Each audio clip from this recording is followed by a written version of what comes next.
Magandang araw, class! Muli ako si Mrs. A at nandito ako upang ituro sa inyo ang unang paksa sa ikalawang module para sa unang markahan ng AP10, mga kontemporaryong issue. Ang ikalawang module ay pinamagatang mga isyung pangkapaligiran. Ang unang paksa nito ay ang suliranin sa solid waste. Ang pinakamahalagang kasanayan sa pagkatutong nais maisakatuparan sa lesson video ito ay ang MELC number 2. Natatalakay ang kalagayan, suliranin at pagtugon sa isyong pangkapaligiran ng Pilipinas. Mula dito ay inaasahang maisasakatuparan natin ang mga sumusunod na layunin. Una, natatalakay ang kasalukuyang kalagayang pangkapaligiran ng Pilipinas. Ikalawa, nasusuri ang mga dahilan at epekto ng mga suliraning pangkapaligiran ng Pilipinas. At ikatlo, naiisa-isa ang mga programa at pagkilos ng iba't ibang sektor sa paglutas sa bawat suliraning pangkapaligiran. Kaya naman, inaanyayahan ko ang lahat na maupo na ng maayos, ihinto ang anumang ginagawa, makinig ng mabuti, at ihanda na ang kwaderno at panulat para sa pagtatala ng mga halagang konseptong ituturo ng lesson video ito. Handa na ba kayo? Simulan na natin ang pagtuklas sa mga isyung pangkapaligiran. Suliranin sa solid waste.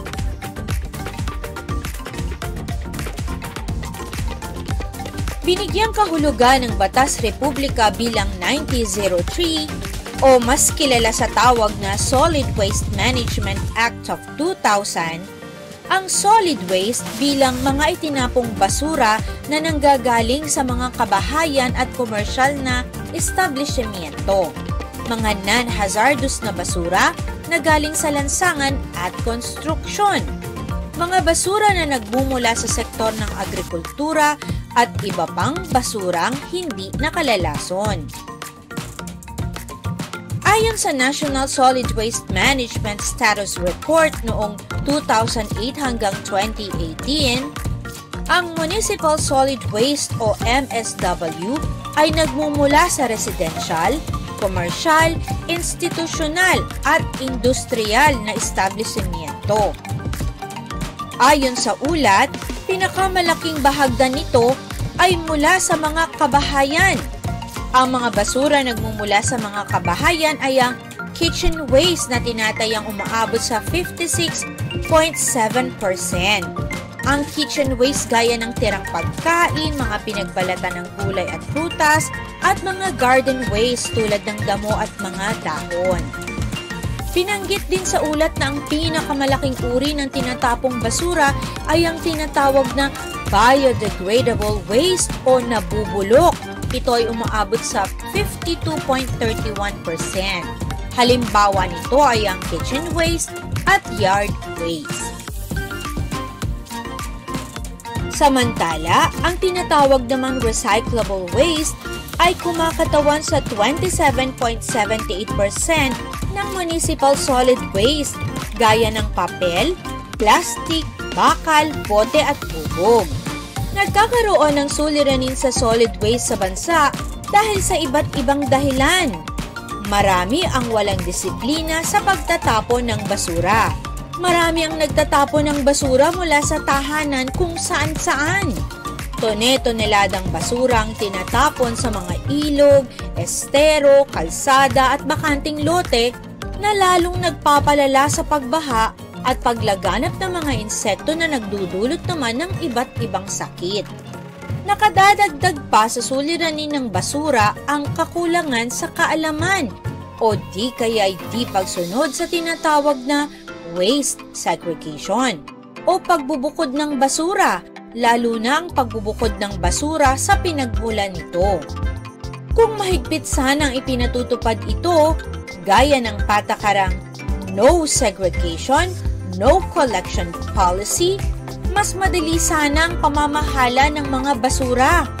Mababawasan din ang trabaho ng mga waste collector dahil hindi na nila kailangan pang magsagawa ng waste segregation bago dalhin ang mga nakolektang basura sa mga dump site. Ang hindi maayos na pagtatapon ng basura ay nakaapekto sa kapaligiran at kalusugan dahil may iba't ibang pinagmumula ng basura, mapanganib para sa mga taong nakatira malapit sa mga dump site ang mga ito. Maaaring makakuha sila ng iba't ibang uri ng sakit, dala ng mga insekto at pesteng naglipana sa mga basurahang ito. Ang leachate o katas ng basura ay nakakakontamina sa tubig na maaaring pagmulan din ng sakit ng mga tao. Ang methane gas naman na galing sa mga dump sites ay hindi lamang mapanganib sa kalusugan ng mga tao, kundi nagiging sanhi rin ng global warming.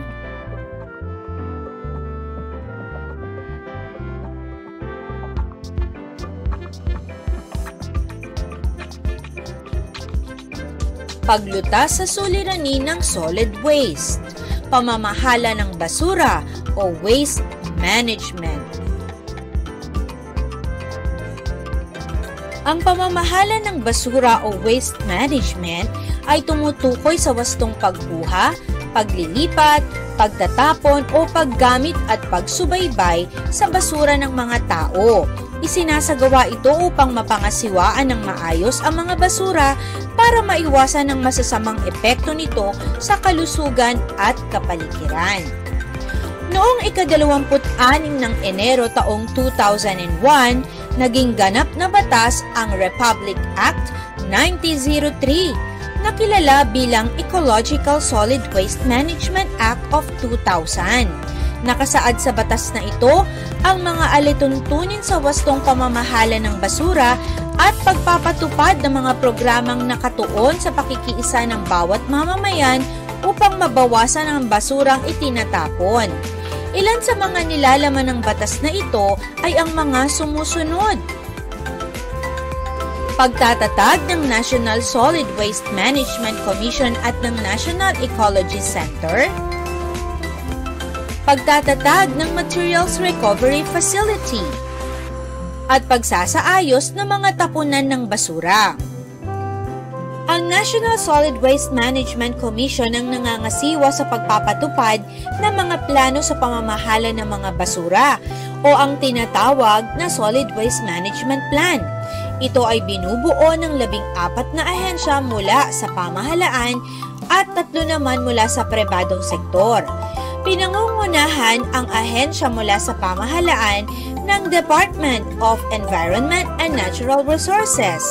Kasama rin ang Department of Science and Technology, Department of Public Works and Highways, Department of Health, Department of Trade and Industry, Department of Agriculture, Department of Interior and Local Government, Philippine Information Agency, Metro Manila Development Authority, Technical Education and Skills Development Authority, Liga ng mga Lalawigan, Liga ng mga Lungsod, Liga ng mga Munisipyo, at Liga ng mga Barangay. Ang pribadong sektor naman ay kinakatawan ng recycling industry, plastic industry, at non-government organization. Materials Recovery Facility o MRF. Ito ay lugar na pinaglalagyan ng mga nakolektang nabubulok na basura upang gawing compost o pataba ng lupa. Dito rin pansamantalang inilalagak ang mga balik gamit o recyclables na bagay tulad ng bote, plastic, papel, lata at iba pa. Isinasagawa rin dito ang pagbubukod ng mga basurang nakolekta mula sa pinagmulan. Upang maayos ang pagpapatupad ng waste segregation at resource recovery, kinakailangang maisagawa ang mga sumusunod.